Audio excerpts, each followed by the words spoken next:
the point I'm trying to make is smart work or intelligent work is something that most people use to hide and disguise their laziness. And I'll tell you why.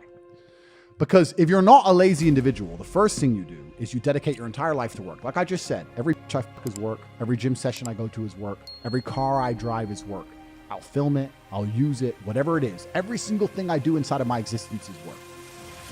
Once I've used all of my human time, every single waking second of every single day, and I now have a pile of work I can no longer complete, then I look to streamline.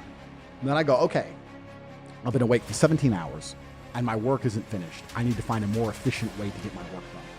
That's when you start being smart and efficient. But until all of your time is used, smart and efficient is a disguise for laziness. It's bollocks, right? You don't need to be smart or efficient. You need to fucking work. I have people inside of Hustles University. You just said I conquered TikTok, right? There's a guy inside of Hustles University who was 16 and he's making 45,000 pounds a month. You know why? Because he takes my old interviews, he makes TikToks, and he puts them on TikTok. He does 300 TikToks a day. He just fucking works. Doesn't think, doesn't try and be smart, doesn't try and be efficient, doesn't try and change the world. He sits his ass there on his phone and fucking works. And now he's making 45 grand a month.